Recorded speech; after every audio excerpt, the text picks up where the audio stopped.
Nous pouvons nous contenter de notre présent. Mais l'écologie, c'est une lutte pour les droits humains, pour la liberté et pour la vie. Alors il n'est plus question d'optimisme ou de pessimisme, mais de dignité. Oikos, ça veut dire le foyer, en grec, comme l'endroit où il y a le feu. Oikos, c'est un podcast écolo, tenu par une militante écolo. Moi, c'est Charlotte, mais ici, je vous parle plutôt avec mon pseudo d'activiste, Soldat Petit Pois. Après avoir pas mal milité dans le milieu écologiste, je me suis rendu compte qu'il était assez fermé sur lui-même et qu'il pouvait paraître obscur et loin des préoccupations de mes potes. Et c'est bête parce qu'en refaisant le monde en manif et en blocage, j'ai appris beaucoup de choses, et notamment qu'on a tous et toutes intérêt à vivre autrement. C'est là qu'est né Oikos, un podcast pour se retrouver entre nous, pour parler comme d'hab de ce qui nous intéresse, nos vies, mais à travers le prisme de l'écologie. Alors bienvenue sur Oikos, une feuille de brouillon, une boîte à idéal et un sac à colère au service de l'écologie. On parle de nos peurs et de nos espoirs, à nous, les gens qui peuvent encore faire basculer le monde.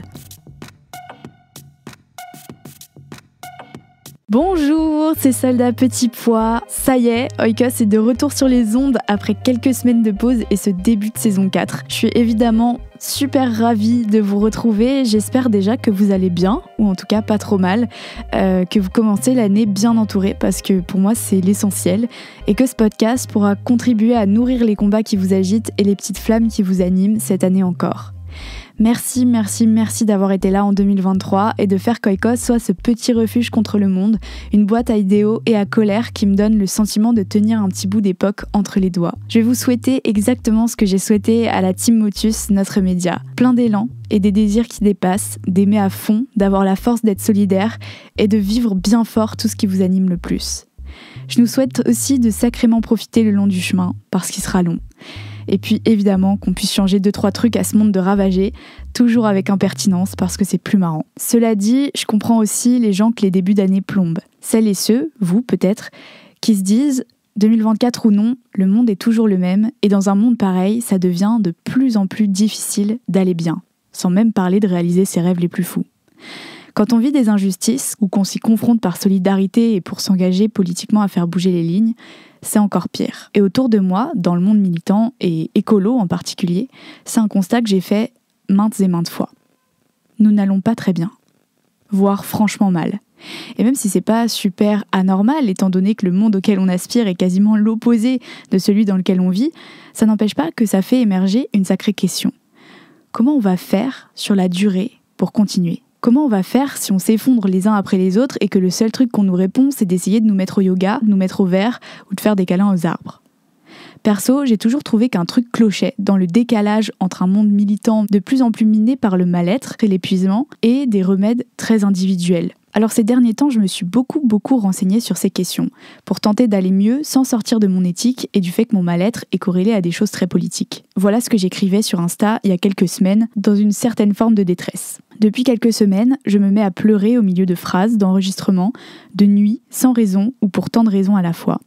Je suis touchée à ne pas endormir par des sursauts politiques minimes. J'ai du mal à me concentrer, à me rappeler ce qui est essentiel et ce qui ne l'est pas, à faire confiance à mon jugement, à écouter les gens autour de moi.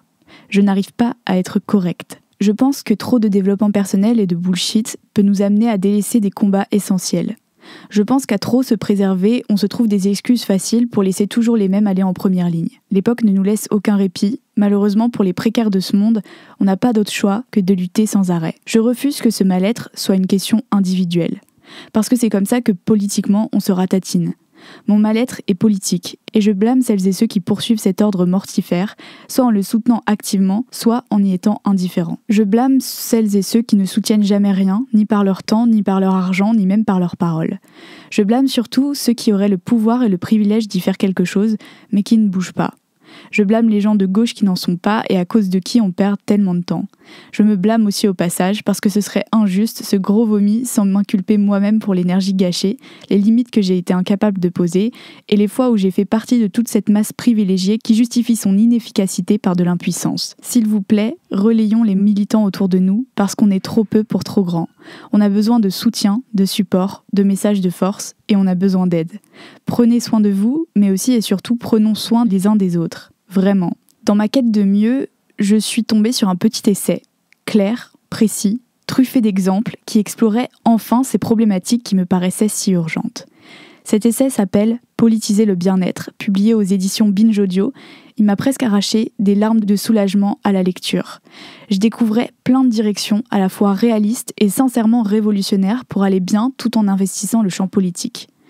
Son autrice, Camille Test, est une prof de yoga militante féministe que j'ai immédiatement suivie sur les réseaux sociaux, avec laquelle j'ai tout de suite eu envie de discuter pour lui partager mes questionnements et mon envie, évidemment, de la recevoir au micro pour vous transmettre tout ça. Je suis vraiment ravie et touchée qu'elle ait accepté. J'espère que cet épisode avec Camille vous fera du bien et donnera le ton d'une année 2024 de politisation, de bien-être et aussi de politisation du bien-être. Avant de vous laisser avec cet épisode, je vous redis juste que ce podcast est un podcast indépendant et que pour aller bien, il faut aussi avoir les moyens d'aller bien. Si vous voulez soutenir notre travail et nous soulager un peu financièrement, vous pouvez adhérer à notre média.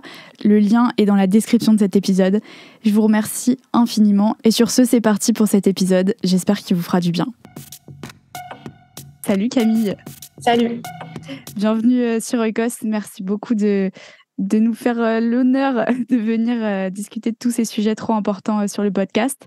Est-ce que pour commencer, tu pourrais te présenter de la manière dont tu as envie aux personnes qui nous écoutent ? Oui, bien sûr. Je m'appelle Camille Test. Merci de me recevoir. Je suis l'autrice d'un livre qui s'appelle Politiser bien-être, qui est sorti en avril 2023 aux éditions Binge Audio. Je suis aussi prof de yoga, ancienne journaliste. J'anime depuis récemment un podcast qui s'appelle Encore Heureux. Et par ailleurs, je dirais assez engagée sur tout un tas d'enjeux, notamment les enjeux féministes, mais pas que. Yes, trop cool. Et on va reparler de tout ça, évidemment, dans la conversation. Deux grosses questions que je pose à tous les invités parce que je trouve ça intéressant de voir comment ça s'incarne chez chaque personne que je rencontre. Première question, ça veut dire quoi l'écologie pour toi ? Et deuxième question, toi, comment tu as cheminé avec ce concept-là ? Comment ça traverse ta vie ? Pour moi, l'écologie, c'est vivre en bonne entente avec le vivant. On est interdépendant avec toute chose vivante sur cette terre, notamment. Et donc, pour moi, l'écologie, c'est se poser la question de ça. Et mon rapport à ça, je dirais que je viens d'une famille où ça a toujours été un sujet. C'est pas très récent. Déjà parce que j'ai grandi partiellement à la montagne, dans les Alpes, donc vraiment dans un endroit où on est très souvent en contact avec la nature, où on voit aussi, et on l'a vu très tôt, les conséquences du réchauffement climatique. Si tu veux, moi j'ai grandi avec les yeux posés sur le Mont Blanc. Donc, je parlais avec ma grand-mère et elle me disait, tu vois, là, je l'ai jamais vu avec aussi peu de neige en plein été, c'est complètement fou. Enfin voilà. Donc, je dirais que j'ai toujours été conscientisée sur ce sujet-là. Ce qui veut pas dire que j'en ai toujours fait quelque chose parce que j'ai aussi, dans ma vingtaine, voyagé beaucoup, pris plein d'avions, explosé mon empreinte carbone. Et depuis, je me suis un peu calmée. Et maintenant, après des années à vivre en ville, je suis retournée vivre à la campagne. Et de nouveau, là, j'ai trouvé, je trouve enfin, en tout cas, je tends vers un équilibre je sais pas, de faire plus de choses en local, de consommer localement, d'avoir peut-être une vie avec moins de transport, voilà, une vie plus locale, quoi, tout simplement, qui évidemment est assez chouette du point de vue de l'écologie, quoi. Ok, ouais, t'as un rapport très sensible en fait à ces questions-là d'écologie parce que c'est vrai qu'il y a pas mal de gens que je rencontre aussi qui ont des prises de conscience qui sont super théoriques. Enfin, tu vois, moi, je sais que j'ai grandi dans le béton, donc en fait, j'ai pas du tout ce déclic un peu vraiment d'avoir vécu ça presque dans ma chair et dans ce que j'ai ressenti autour de moi. Et du coup, je trouve que ces histoires-là, c'est aussi des histoires importantes à retransmettre, quoi. Mais en fait, c'est vrai que ça, c'est un des trucs incroyables quand tu vis dans un village, enfin incroyable en tout cas, différent de quand tu vis en ville pour la majorité des personnes, c'est que tu parles très facilement avec des gens qui sont impactés par le changement climatique ou par divers problèmes qui affectent la Terre, par exemple. Tu vois, moi, j'ai un ami apiculteur qui est également mon voisin et en ce moment, ses abeilles, elles se font défoncer par les frelons asiatiques. Mhm. Et bon, c'est pas juste enfin, le frelon asiatique, ça a été importé du fait de la mondialisation, en gros, en France. Mais du coup, récemment, je sais pas, j'avais un nid de frelons asiatiques sur mon toit et il m'a expliqué que genre ces abeilles, elles étaient dans des ruches à 300 mètres et que quelles conséquences ça pouvait avoir. Enfin, donc oui, en fait, disons que c'est plus facile, juste au détour d'une conversation de 5 minutes dans la rue, d'acquérir une sorte de savoir, de Mhm. choses très basiques hein, finalement, mais qui nous impactent. En tout cas, qui m'impacte moi, qui suis une grosse mangeuse de miel, on va dire. Mais Mhm. bon, voilà, on sait très bien que l'éradication des abeilles, ça pose plein de problèmes et tout, donc voilà. Ouais, carrément. Du coup, pour rentrer un peu dans le sujet de cet épisode, moi, je t'ai contacté parce que je me suis rendu compte que je vais pas bien en ce moment et parce que la vie militante, c'est vraiment super difficile, c'est lourd à porter. J'ai l'impression aussi que on n'a pas vraiment de remède à ça, enfin en tout cas qu'on n'est pas assez formé, qu'on n'est pas assez j'aime pas ce mot, mais armé dans les milieux militants pour Mm. faire face à tout ça. Et autour de moi, je vois aussi beaucoup de mes amis militants qui s'effondrent un peu d'épuisement, de mal-être. On est plein, du coup, à chercher un peu comment rendre les luttes plus soutenables pour nous. Tout simplement. Et pour autant, quand j'ai verbalisé le fait que j'avais du mal à continuer à lutter et tout, j'ai l'impression que les outils auxquels on m'a renvoyé en me disant oui, il faut que tu prennes soin de toi, etc., c'était un peu une impasse dans le sens où j'avais l'impression que c'était des solutions super individualistes qui changeaient rien en fait à la structure de nos vies qui fait qu'on va pas bien. Bref, c'est des solutions un peu dépolitisantes. Et c'est tout le sujet de ton livre. Du coup, première question pour savoir un peu de quoi on parle. Euh, Toi, comment tu définis le bien-être? Donc, ce que j'ai l'impression de rechercher et d'avoir Mm. perdu dans le milieu militant. Du coup, c'est quoi un peu pour toi le lien entre bien-être et monde militant? Ben, le bien-être, c'est une sorte d'équilibre, d'état d'épanouissement, d'état d'équilibre qu'on peut considérer comme intégral au sens physique, émotionnel, spirituel. Euh, c'est arriver à maintenir une sorte d'état où ça va à peu près, on va dire. Pour moi, ça ressemble à ça. Le bien-être, c'est une notion qui a été, en tout cas, qui était très populaire, qui a été très populaire à partir du 19e siècle et qui, pour le coup, était très politique. Mm. Au sens où finalement, qui parlait du bien-être, c'était les partis politiques, c'était des auteurs qui s'intéressaient à ces questions-là. C'est, tu vois, la CGT qui, dans son tout premier slogan, à la fin du 19e siècle, dit, enfin, leur slogan, c'était liberté, solidarité, bien-être.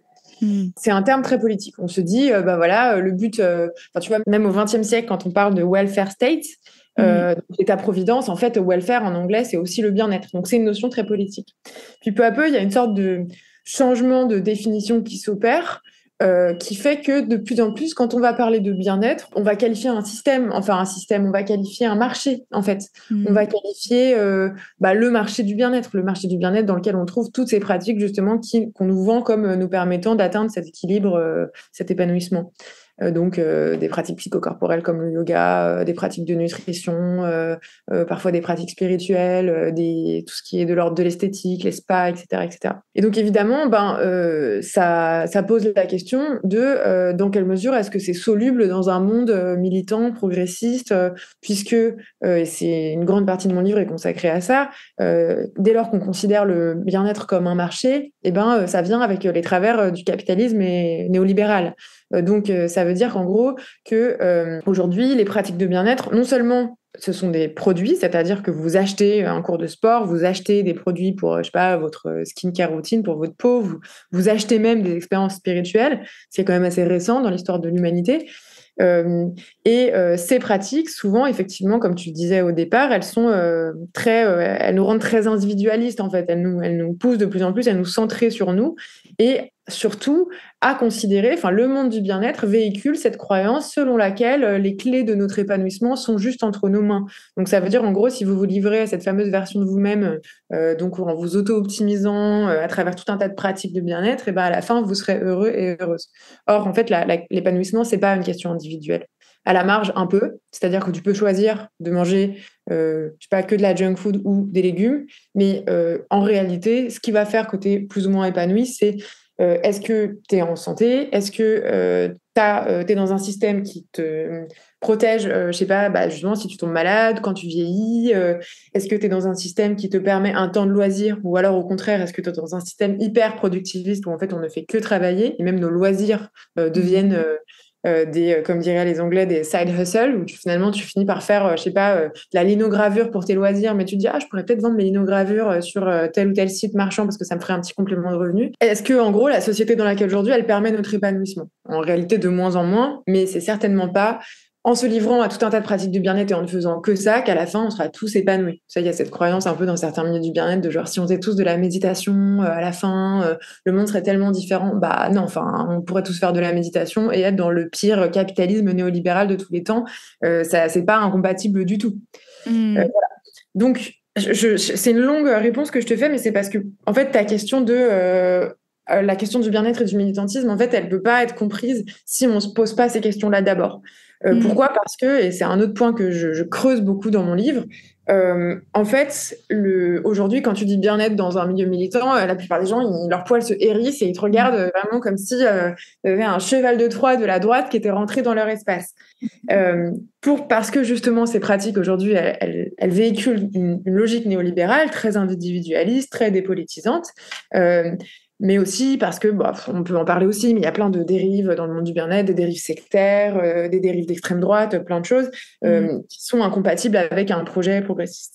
Une fois qu'on a dit ça, reste que les militants et les militantes, comme les autres, ont besoin. Enfin, ça serait chouette de faire en sorte d'aller bien quand même si on milite. Enfin, il y a quelque chose de profondément triste et sacrificiel à se dire dès lors que tu te mets à militer, forcément, tu frôles le burn-out militant en permanence. T'es sacrifié quoi sur l'autel de la. C'est vraiment dommage. Et donc tout ce que j'essaye de faire dans ce livre, c'est de dire comment est-ce qu'on fait pour subvertir les pratiques de bien-être, c'est-à-dire à la fois pour les conserver, mais pour les déplacer en quelque sorte, pour en faire autre chose, pour les mettre ailleurs, pour faire en sorte tout simplement qu'elles soient solubles dans un projet progressiste qui vise l'émancipation des individus et la justice sociale et environnementale. Merci pour cette réponse qui contient plein de trucs et notamment, ce que j'ai bien aimé aussi dans ton livre, c'est comment tu retraces un peu l'historique et le fait de dire que c'est pas une évidence en fait que ce soit pas politique toutes ces questions-là et que c'est fou. En fait, cette histoire du slogan de la CGT et tout. Je trouve que c'est tellement. Ça nous paraît tellement fou d'imaginer ça aujourd'hui, tellement maintenant c'est autre chose. Et puis dans ce que tu dis, il y a aussi le fait que c'est vrai que dans les milieux militants, et c'est aussi, je trouve que ce qu'apporte ton livre, c'est vraiment de dire on peut aussi s'emparer de ces sujets-là. On doit, quelque part, c'est presque nécessaire, vu l'état des gens dans le monde militant, de s'emparer de ces sujets-là. Et le problème, c'est que justement, ces réactions un peu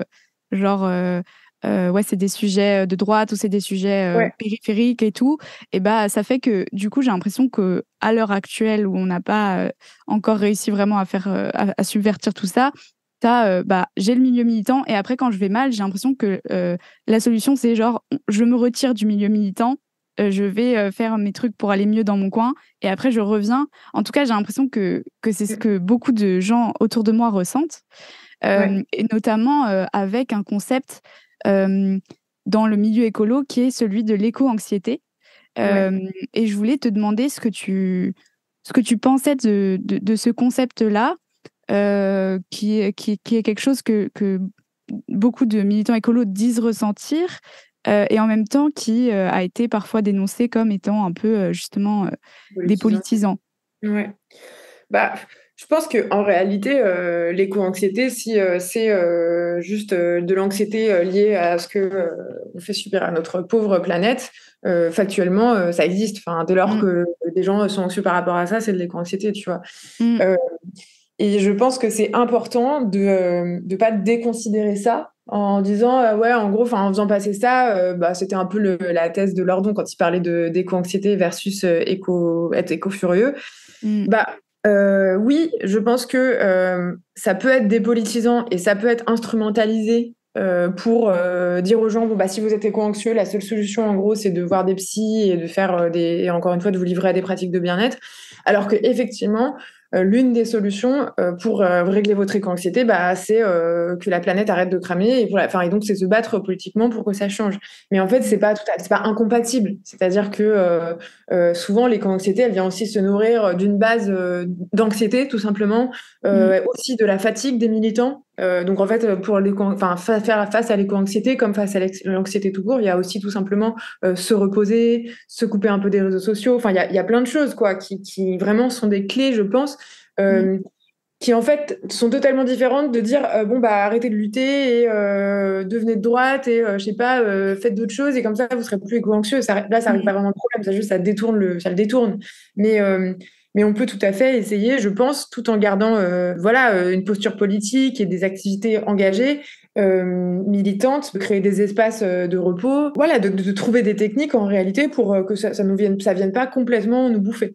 Je pense aussi qu'il y a quelque chose qu'on oublie souvent, c'est que, par exemple, les militants pour les enjeux environnementaux, souvent, pas toujours, mais ça peut être des personnes assez jeunes, dans leur vingtaine, qui sont en réalité encore en train de se construire et qui, outre la planète qui brûle, ont d'autres sujets de stress et d'anxiété, leur futur juste professionnel. Qui suis-je? Quel travail j'ai envie de faire? Qu'est-ce qui a du sens dans cette société aujourd'hui? C'est aussi... je sais pas, la vingtaine, un moment où on se pose la question de peut-être notre orientation sexuelle, ou alors, je sais pas, notre genre, ou alors simplement nos relations affectives, amicales, amoureuses. Enfin, il y a tout un tas de couches comme ça qui font que on a des raisons de pas aller bien. Et on peut pas non plus répondre à tout par la lutte. On peut pas répondre. Enfin, ce que je veux dire, c'est que à la fois, je pense que souvent moi, j'en connais plein des gens extrêmement autocentrés qui, en fait, plutôt que de faire une énième pratique de bien-être ou de développement personnel, feraient bien de se détourner un peu de leur nombril et d'aller faire quelque chose pour les autres, très clairement, parce qu'en fait, s'engager dans un projet politique, donner aux autres, se tourner vers construire un monde meilleur, en fait, ça fait du bien. La mise en mouvement, ça fait du bien. Pour autant, pour des gens qui sont déjà là-dedans, je suis pas totalement certaine que ce soit si intelligent que ça de leur répondre vous avez qu'à être encore plus éco-furieux et ça vous fera du bien, en fait. Là, c'est pas sûr et c'est un peu... je trouve ça presque parfois un peu grossier de juste répondre par ça. Non seulement un peu grossier, mais aussi symptomatique de une culture militante qui demeure très virile au sens, virile, en tout cas masculine au sens nier toute forme de vulnérabilité, se valoriser dans sa capacité à nier sa vulnérabilité.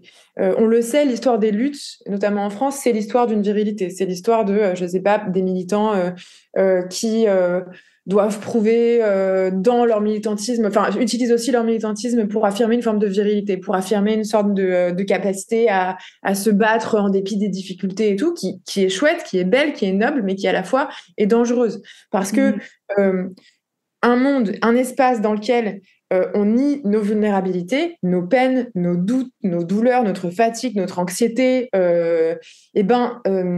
est-ce que c'est vraiment ça, la société qu'on essaye de construire? Est-ce que demain, le monde qu'on essaye de faire, c'est un monde qui nie les vulnérabilités? Est-ce que c'est un monde dans lequel il n'y a pas d'espace pour pleurer si on a besoin de pleurer, se reposer si on a besoin de se reposer? Enfin, pour moi, c'est au contraire. Enfin, là où je pense, on fait œuvre de différence et où on implémente dans nos luttes le monde qu'on a envie de voir émerger, c'est comment est-ce qu'on fait pour intégrer justement la notion de comment on fait pour intégrer la vulnérabilité des autres, c'est-à-dire le care en fait. Comment est-ce qu'on fait pour avoir des espaces qui prennent en compte le care, c'est-à-dire des espaces où bien sûr qu'on se bat, bien sûr qu'on s'organise pour faire changer les choses, bien sûr qu'on milite, et parfois c'est dur, et parfois c'est fatigant, et parfois c'est psychologiquement éprouvant, mais du coup on a aussi des outils pour accueillir ces vulnérabilités, aller mal, pleurer, apprendre à mieux communiquer entre nous, apprendre à s'engueuler sans que ça nous brise, ne pas réactiver des traumas pour les personnes qui en ont, etc. Et ça, c'est pas de la fragilité ou de l'individualisme ou un truc de droite, c'est juste du matérialisme, quoi, au sens Mmh.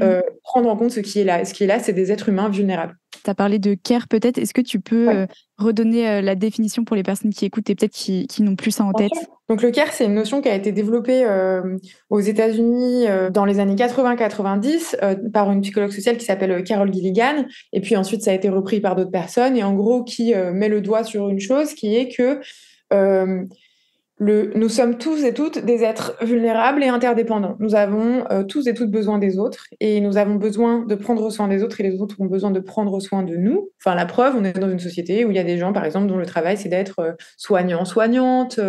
On va tous vieillir, donc à un moment, on va tous devenir dépendants, mais on a sauté aussi des enfants. Donc il y a des périodes de notre vie où on est dépendant. L'enfance, la vieillesse, c'est des périodes où on est plutôt du côté des gens qui aident les autres. Voilà. Et donc, qu'on le veuille ou non, on est interdépendant, donc on peut être dans une société où le care, donc cette notion de prendre soin des autres, est bien partagée, ou alors on peut être dans une société où le care est mal partagé. C'est comme c'est le cas aujourd'hui, par exemple. Aujourd'hui, le care est mal partagé, c'est-à-dire qu'il y a, en gros, au sein des foyers, des gens qui prennent soin des autres de façon gratuite et invisible, en général les femmes, Mmh. qui vont s'occuper de leurs enfants, de leurs mecs, prendre en charge, c'est la charge mentale, c'est la charge émotionnelle, tout un tas de choses qui sont faites dans le foyer, qui font tenir les foyers gratuitement et de façon invisible. Ou alors des personnes aussi qui sont souvent, entre guillemets, en bas de la chaîne alimentaire, c'est-à-dire que c'est des personnes qui sont très mal payées, très mal protégées du point de vue du droit, et qui vont faire des boulots de care. Les soignants, les infirmiers, les infirmières, les personnes en charge, je sais pas, de l'entretien, le ménage. L'exemple le plus facile, ce sont ces femmes de ménage à l'Assemblée dont parle tout le temps François Ruffin, qui sont à mi-temps, mal payées, qui font 2 ou 3 heures de transport par jour, qui travaillent souvent de nuit et qui sont littéralement en charge d'entretenir un lieu où on va se voter des lois par des gens très très bien payés, quoi. Enfin voilà. Donc c'est important dans la société de se poser la question de comment mieux répartir le care, comment mieux payer en gros les métiers essentiels, c'est-à-dire les gens qui en gros travaillaient pendant la crise du Covid, quoi. Et en même temps, au sein même de nos luttes, des espaces militants, que le care soit aussi bien réparti. Parce qu'en réalité, Mmh. c'est pas parce qu'on se pose pas la question du care, de la prise en compte des vulnérabilités dans les espaces militants, que c'est pas fait. Mmh. Évidemment que c'est fait, évidemment que dans les espaces militants, il y a des gens qui vont s'assurer, je sais pas, que le lieu, le bureau qui reçoit telle association soit un peu bien décoré, soit un peu joyeux. Peut-être que ça va être apporter des gâteaux, apporter du café, du thé dans des réunions militantes. Ça va être peut-être prendre le temps d'envoyer un texto à quelqu'un après une action militante pour s'assurer que la personne ça va parce qu'on a vu qu'elle avait été un peu, je sais pas, ou violentée ou fatiguée ou tu vois. Et Ouais. souvent, en réalité, ces actions de care faites non seulement gratuitement mais dans l'ombre et sans que ce soit valorisé du tout, ce sont les femmes qui les réalisent. Mmh. Au détriment peut-être d'autres choses très intéressantes qu'elles pourraient faire, Ouais. où elles seraient hyper, non seulement plus valorisées, mais en plus où elles auraient leur place et elles auraient des choses intéressantes à apporter. Donc c'est comme partout ailleurs, c'est important de se poser la question de la répartition du care dans les espaces militants. Mmh. Bah, merci pour ces précisions-là et oui, pour rebondir, sur ce que tu disais tout à l'heure, c'est vrai que enfin, moi, je me rappelle de ça parce qu'à un moment, du coup, j'ai été amenée à aller sur des ZAD et en fait, il y avait aussi cette pensée, j'ai l'impression que, dans, les endroits très militants, les lieux, qui réfléchissent à d'autres manières de vivre, comme si, tout était parfait et que, en fait, c'était, exempt des dynamiques en fait qui traversent de toute façon toute la société. Et en Oui, plus, dans les milieux militants, il y a une espèce d'injonction paradoxale à, bah, comme tu dis, en fait, enfin, il y a ce truc un peu lyrique de genre, militer, d'une façon un peu, héroïque, sacrificielle et tout en militant pour, ne plus que des gens aient à avoir cette posture. Enfin, je sais pas si tu vois ce que je veux dire, mais il y a ouais, vraiment ouais, ce truc de la fin et des moyens qui sont des fois complètement en décalage et c'est vrai que ça, bah, quand on et d'ailleurs, c'est souvent les femmes qui amènent ces sujets-là, mais en fait, dans les milieux militants, il y a aussi le fait que c'est difficile d'amener ces trucs-là parce que ça a toujours l'air, ça a toujours l'air périphérique, ça a toujours l'air d'être, des sujets pour plus tard, des sujets pour, je sais pas, après la révolution quoi, on gérera ça, mais en fait, on se rend compte qu'on n'arrive pas à faire la révolution sans ça. Enfin, ça fait partie du jeu, quoi. je pense qu'en plus c'est faisable, c'est-à-dire que Mmh. c'est pas impossible. Enfin, d'ailleurs, il y a plein de gens qui le font, tu vois. Je veux dire, j'invente pas la roue non plus. Il y a des espaces militants qui prennent plus en charge ces questions. Je me Mm. souviens, il y a pas longtemps, j'ai fait une rencontre en librairie dans le cadre de la promo de mon livre à Besançon, et il y a une personne, une femme, je pense, qui est prof à l'université de Besançon, et dans le cadre d'une série de manifestations je crois que pour la réforme des retraites, en gros, dans l'université de Besançon, ils avaient mis en place tout un espace un peu de care pour les gens qui militaient. Donc en fait, c'est-à-dire qu'en Mm. gros, les gens allaient à des manifs, faisaient des actions militantes dans le cadre de la réforme des retraites, et il y avait des espaces un peu plus de douceur avec, je sais pas, des canapes, des massages, des moments de, je sais pas, de yoga, des trucs, enfin, voilà. Et qui était juste un lieu où les gens n'étaient pas obligés d'aller, mais qui était juste un lieu de care. Et c'était Mm. tenu par quelques personnes, je sais plus exactement combien, mais je veux dire, l'effort n'est pas démesuré pour mettre ça en place. Mais par contre, la personne me racontait que ça avait fait la différence, quoi, tu vois. Mm. Et donc voilà, parfois c'est juste savoir que ça existe. C'est juste peut-être aussi former les personnes à s'écouter un peu plus. Se former peut-être à la santé mentale. Est-ce Ouais. que, par exemple, il existe en France depuis 2019 une formation de premier secours en santé mentale.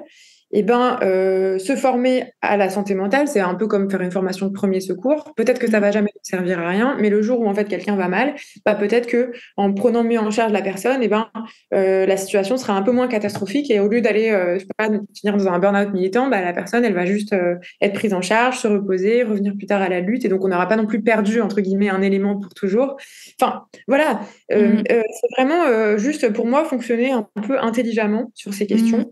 Et encore une fois, prendre en compte le réel, hein. À gauche, on aime bien le réel, on aime bien être matérialiste, tu vois, au sens de regarder en face le réel. Et le réel, c'est que non seulement les gens sont vulnérables, mais qu'en plus, ça serait pas si compliqué de mettre en place des espaces pour prendre en compte ces vulnérabilités dans les milieux militants. Mm. Ouais, carrément. Et c'est pour ça aussi que j'ai bien aimé ton livre. C'est que des fois aussi, on est un peu démunis on nous donne plein de théories et tout pour aller mieux, mais en fait, concrètement, comment ça s'incarne. Et j'ai l'impression que dans ton livre, tu donnes vraiment des pistes très concrètes, des exemples très concrets de choses qui peuvent s'appliquer vraiment. Enfin, c'est pas sorcier, quoi, j'ai envie de dire. Et ça, c'était vraiment hyper cool de lire ça.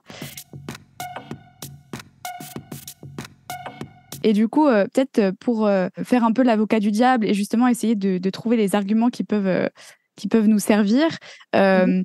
parce qu'il y a cet argument que parfois les gens avancent que, oui, en fait, l'excuse de prendre soin de soi, se protéger, etc., Ouais. parfois c'est un peu une excuse de privilégier pour laisser des tâches plus difficiles, plus frontales, plus offensives à des moins privilégiés qui sont un peu obligés de lutter de manière un peu plus violente, quoi. Je sais pas si tu vois ce que je veux dire. Ouais, bien sûr. Bah, déjà, pour moi, prendre en compte le care et le bien-être dans les espaces militants, ça veut pas dire ne pas. Justement, ça veut dire, en fait, on a besoin de douceur parce qu'il y a d'autres moments où on a besoin de force. Enfin, tu vois, on a besoin Mm. de déployer de la puissance, de la violence, pour se battre pour défendre des idées. Et donc, pour moi, effectivement, c'est.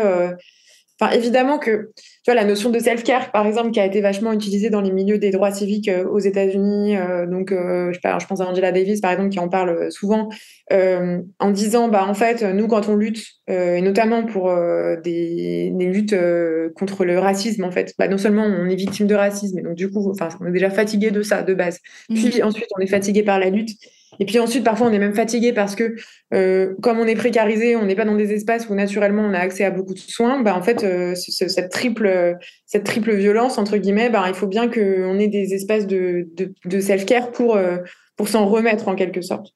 Mm. Alors, évidemment que c'est différent quand c'est Angela Davis qui le dit que quand c'est une personne qui a à peine mis un doigt dans l'engagement, que déjà dit, oh là là, il faut que je prenne 3 semaines de vacances pour me remettre de ce que je viens de faire, parce que j'ai Mm. fait une demi-manif un jour, quoi.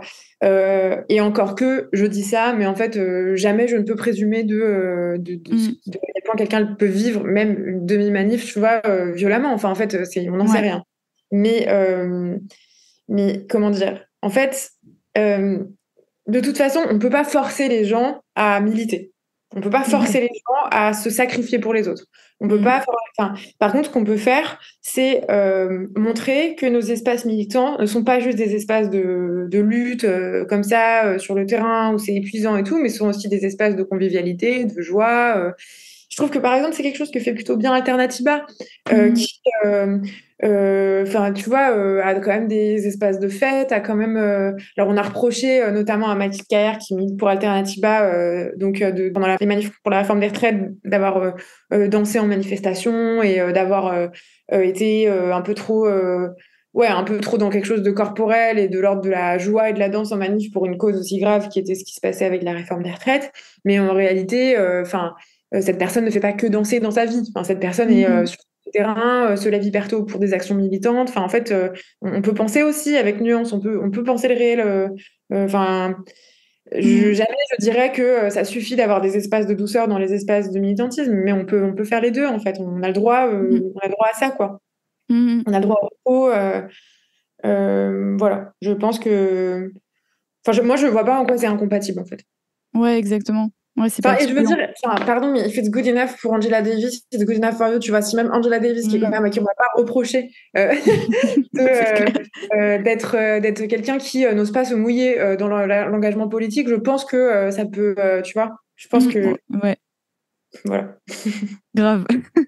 Et en fait, par ailleurs, enfin, dernier argument, Ouais. si quelqu'un en fait utilise l'argument de genre il faut que je prenne soin de moi parce que c'est trop dur ce qui se passe en ce moment pour pas s'engager politiquement, c'est que de toute façon cette personne ne voulait pas s'engager politiquement. Tu vois, en ce moment on le voit vachement sur les réseaux sociaux avec tout ce qui se passe en Palestine et tout.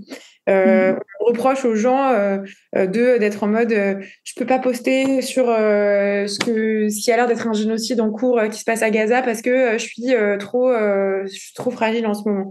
Bah, il y a des gens qui sont effectivement trop fragiles et il y en a d'autres qui en réalité n'avaient pas de toute façon l'intention de poster et ne sont pas sincères dans leur engagement. Donc en fait, que ce soit l'excuse du bien-être ou autre chose, de toute façon c'est des gens qu'on n'aurait pas eu avec nous, tu vois. Ouais. Pas Oui, qu'il c'est faille ça. trop s'arrêter à ça et jeter le bébé avec l'eau du bain en disant c'est à cause du bien-être, c'est à cause de l'idée de mettre du care dans le milieu militant, c'est faux. Ouais, c'est clair. Et du coup, bah, justement, c'est un peu lié à la question que j'avais après.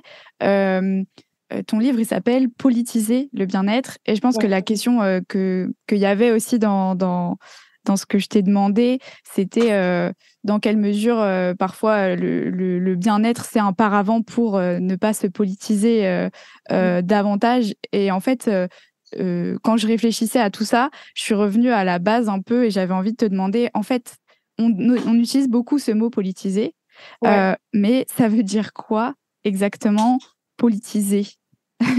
Pour moi, quand je dis politiser le bien-être, en fait, je parle du milieu du bien-être. Et quand je dis politiser, c'est regarder quels sont les enjeux politiques dans le milieu du bien-être. C'est-à-dire, par exemple, quelles sont les dominations, comment se manifeste un certain nombre d'oppressions, de discriminations dans les espaces de bien-être. Ça, c'est regarder les enjeux de domination qu'il y a dans ce milieu. Mais c'est aussi regarder l'impact de ce milieu sur le réel. Par exemple, si je sais pas, dans le monde du bien-être, et c'est le cas aujourd'hui, dans une grande partie du monde du bien-être, sont véhiculées des croyances qui nous rendent profondément individualistes et encore plus capitalistes que ce que l'on est déjà, ou alors sont véhiculées des croyances qui ne font que renforcer les inégalités. Pour te donner un exemple, tu vois, dans le monde du bien-être, on entend toujours des trucs très pensées positives, nos pensées créent notre réalité, il faut élever ses énergies dans le monde un peu, on va dire, new age du bien-être, un peu ésotérique, on entend ça. Il faut élever ses énergies pour se connecter à d'autres sphères qui peuvent nous permettre d'avoir plus d'abondance. Enfin voilà, tous ces termes un peu flous qui veulent rien dire, bah, souvent, c'est des croyances euh, qui vont en gros sous-entendre de façon sous-jacente que bah, les pauvres qui sont pauvres, c'est parce qu'ils n'ont pas assez élevé leurs énergies et qu'ils n'ont pas assez manifesté l'abondance. Et puis les gens qui ont de l'argent, bah, en fait, ils le méritent parce que c'est parce qu'ils se sont, je sais pas, ils ont élevé leurs énergies et ils ont été traversés Manifester, par des ouais. pensées positives. Et donc voilà.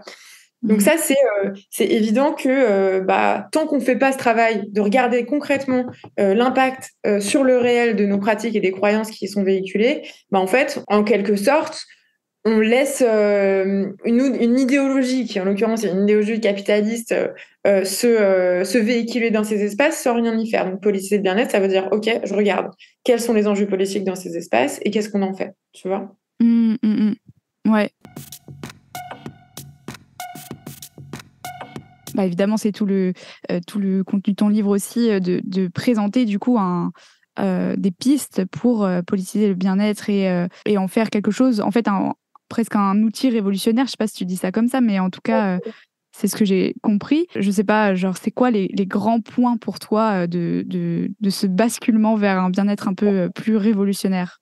Bah, pour moi, il y a déjà se poser la question de critères. Parce que déjà, les gens me disent, bah oui, mais quelle pratique de bien-être est révolutionnaire et quelle pratique de bien-être ne l'est pas?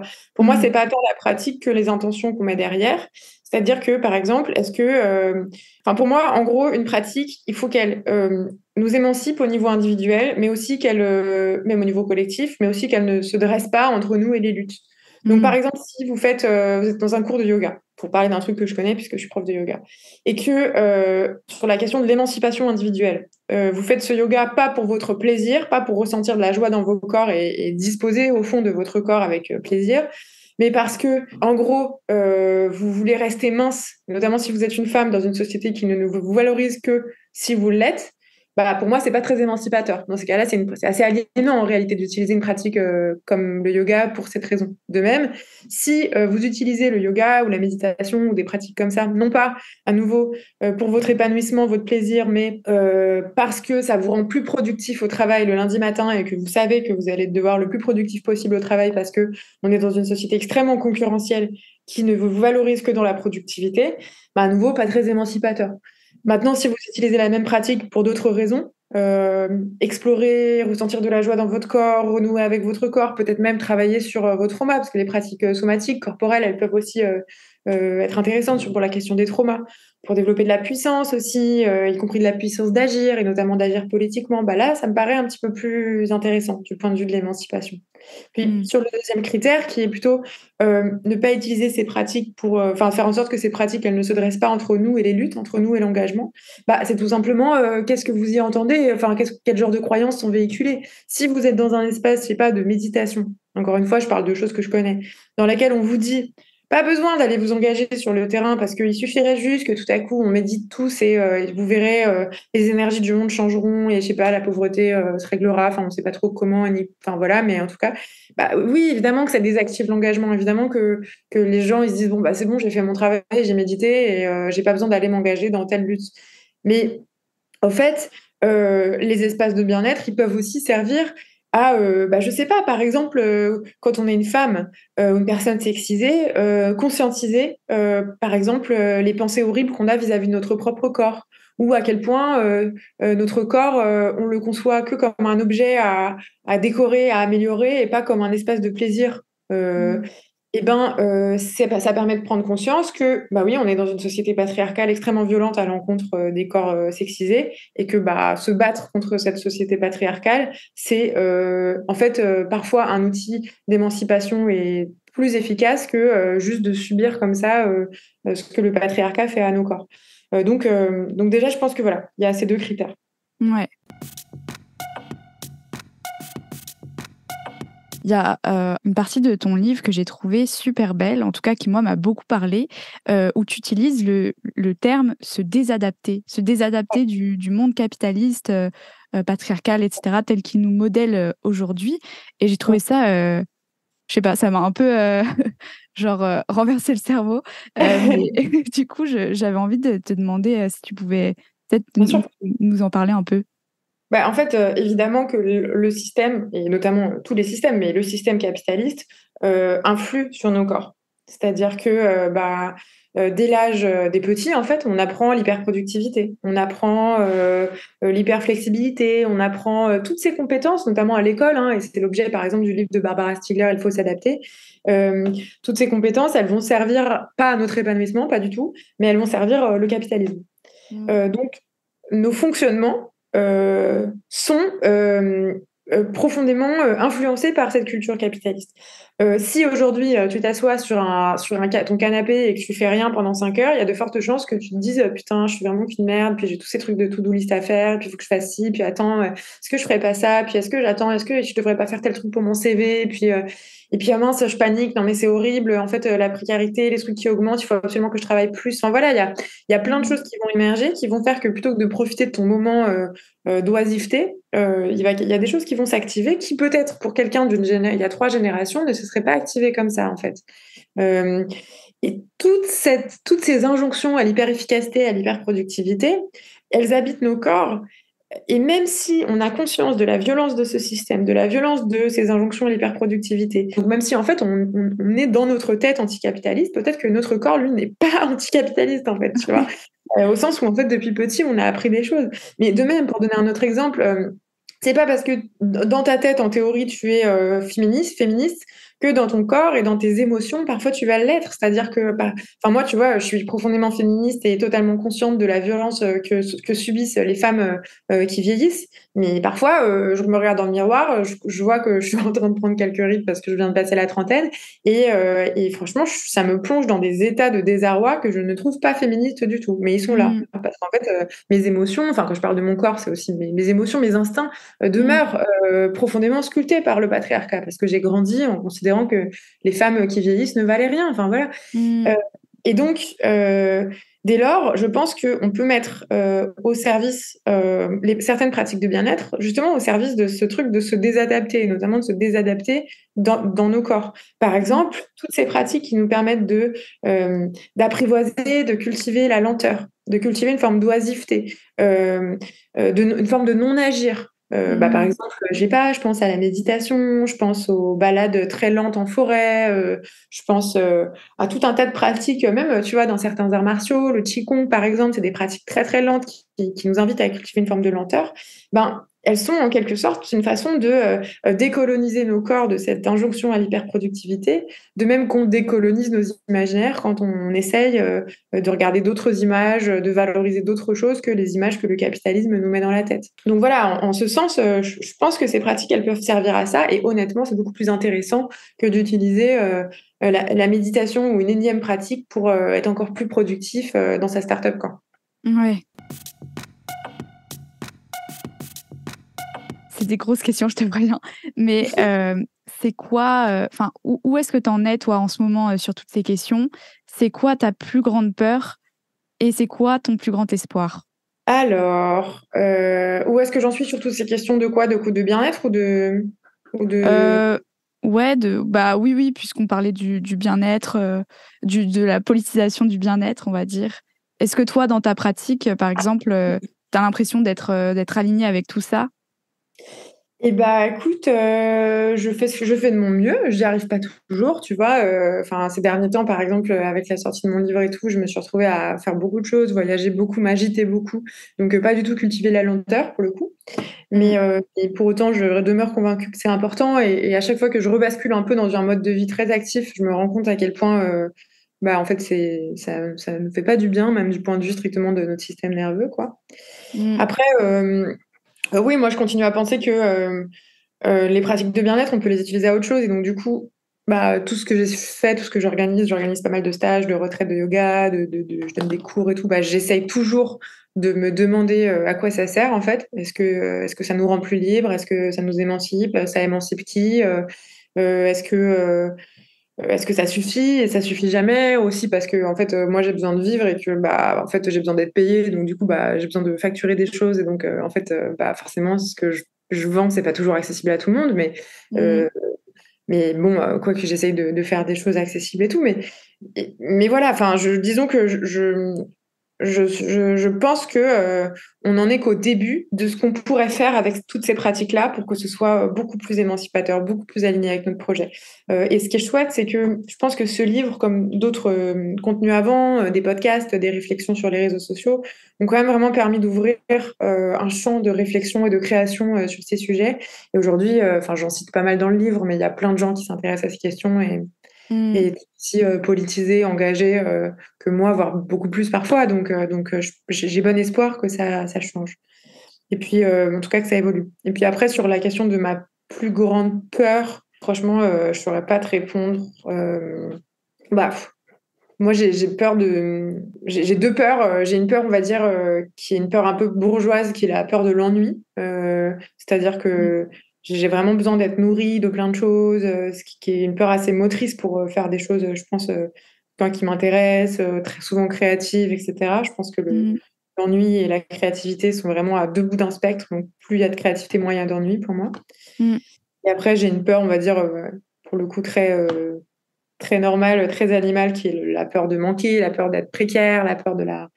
Et parfois, tu vois, même ce matin, avant notre enregistrement, là, je me disais, mais putain, mais en fait, qu'est-ce que tu fais, quoi? Pourquoi tu te prends pas un boulot salarié bien payé dans une boîte et en fait, t'arrêtes avec tout ça, tu te fatigues et ça fait trop peur parce que moi, tu vois, en fait, ce que je fais, c'est quand même une forme d'entrepreneuriat, même si on n'aime pas trop ce terme à gauche et tout, mais et donc ça vient aussi avec l'incertitude de ne pas savoir comment tu vas manger dans 3 mois, quoi. Donc voilà. Ouais. Donc j'ai cette peur-là. Et puis après, mon plus grand espoir, c'était ça ta question? Ouais.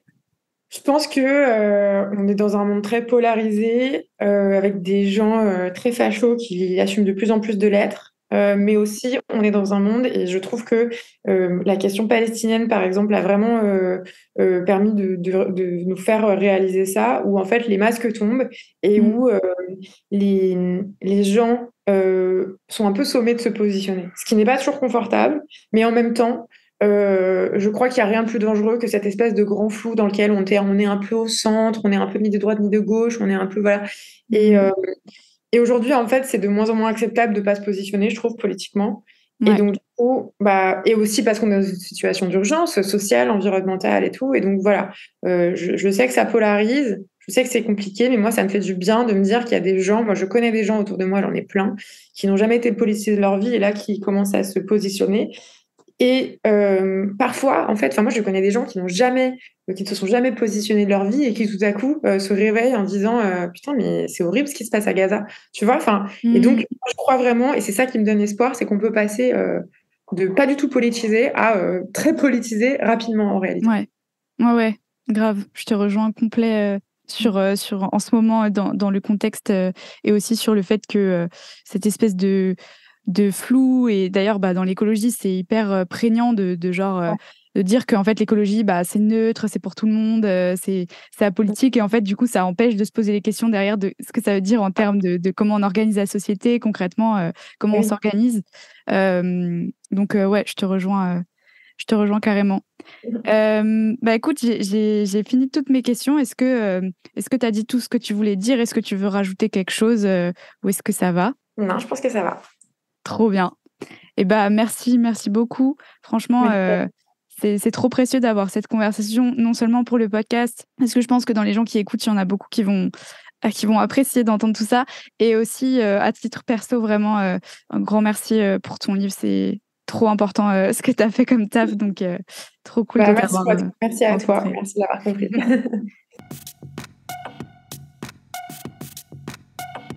Voilà les amis, c'est fini pour cet épisode. J'espère qu'il vous a plu, j'espère que vous avez appris des choses et que vous voyez les questions qui nous animent un peu différemment maintenant. Je nous souhaite vraiment pour 2024 qu'on arrive à prendre soin les uns des autres et à aller dans toutes ces directions de bien-être révolutionnaire. Je dis un grand merci à Camille d'avoir accepté de prendre du temps pour répondre à mes questions et nous exposer un peu toutes ces réflexions super passionnantes. Je vous encourage à aller acheter et lire son livre qui est vraiment très accessible. Il n'est pas très gros et c'est vraiment une petite pépite. Si vous voulez nous soutenir, n'hésitez pas à le faire. Le lien est toujours dans la description de cet épisode. Vous pouvez aussi parler du podcast autour de vous, vous abonner sur la plateforme sur laquelle vous êtes en train de nous écouter et sur les réseaux sociaux. Et puis vous pouvez aussi sur Spotify et Apple Podcast nous laisser des étoiles et des commentaires, ça fait vraiment super plaisir. Sur ce, on se retrouve la semaine prochaine pour un petit tour de l'actualité. Ça fait longtemps, donc il y aura pas mal de choses à dire. Je vous embrasse, à très bientôt, prenez soin de vous.